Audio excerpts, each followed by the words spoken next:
High-level overview. In this emotionally grounding and psychologically rich conversation, Dr. Susan David, Harvard Medical School psychologist and author of Emotional Agility, offers a profound reframe on how to handle painful emotions, unhelpful thoughts, and rigid beliefs. Rather than pushing for toxic positivity, she teaches how to embrace emotional truth as a path to personal power. This episode is a masterclass in resilience, mental clarity, and the science of inner strength, teaching us not to avoid discomfort, but to skillfully navigate it. This is a summary of how to overcome and take back control of your emotions with Dr. Susan David from the School of Greatness podcast, where we break down the key insights, ideas, and takeaways from this content, giving you the gist so you can decide if you want the rest. The full summary is available on perfectsummary.com, and you can listen to the podcast Perfect Summary on all major platforms, or watch it on YouTube at Official Perfect Summary. The discussion explores what emotional agility is, and why it's more powerful than emotional control. Why suppressing or forcing positivity can actually make you more fragile. How to handle emotional triggers without being hijacked by them. Why labeling your emotions with granularity boosts resilience. How to unhook from painful thoughts and beliefs. The myth of forced happiness and how it damages emotional health. How to discover your true values and live a purpose-driven life. The subtle difference between acceptance and resignation. What gentle acceptance looks like in daily life. How to raise emotionally agile kids and show up to grief with grace. Deep dive into main ideas.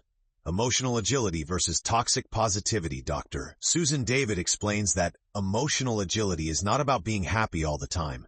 It's about facing your inner world with curiosity, compassion, and clarity. In contrast, toxic positivity tells you to just be grateful or think positive, even when you're hurting. The problem with forced positivity?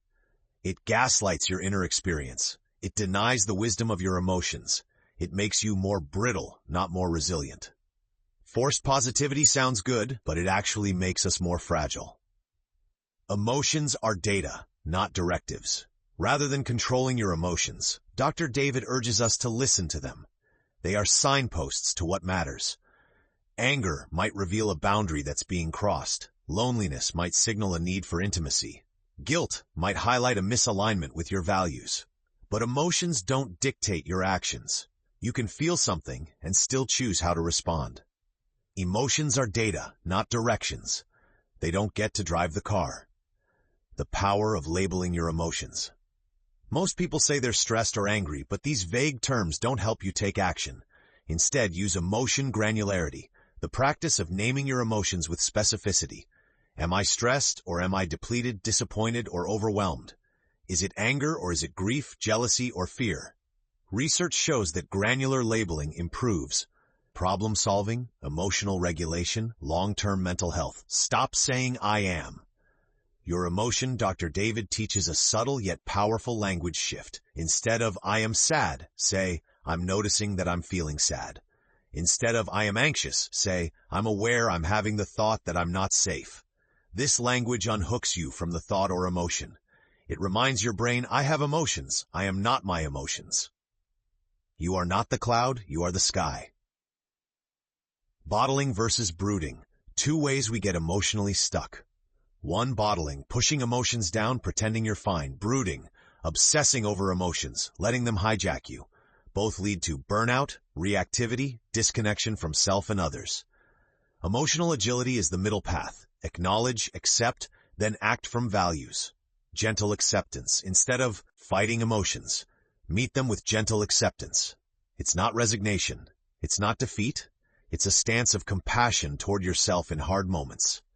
Gentle acceptance allows clarity, self-trust, forward movement based on who you want to be, not how you feel. Discovering your values through discomfort. Values are not abstract words. They're born in the messy moments.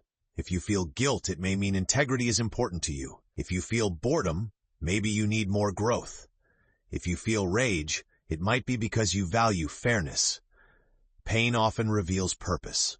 Our emotions are not barriers, they are beacons to what matters. How to know if you're emotionally agile. Signs you're practicing emotional agility. You feel your emotions, but don't let them control your actions. You respond with intention, not reaction.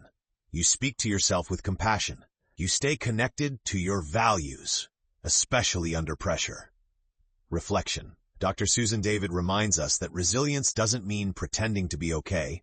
It means holding space for your full humanity while choosing to live from your values. Emotional agility is not about controlling your feelings. It's about creating space for them and moving forward with clarity, strength, and self-compassion. In a world that rewards performance, emotional agility is a quiet act of rebellion and the path to true personal freedom. Thanks for joining us today. This has been a summary of how to overcome and take back control of your emotions with Dr. Susan David from the School of Greatness podcast. Check the links in the description to get access to more summaries. This summary came from perfectsummary.com, your go-to for podcast recaps, book breakdowns, and video summaries that give you the gist so you can decide if you want the rest. You can listen to the Perfect Summary podcast on all major platforms or watch our content on YouTube at Official Perfect Summary.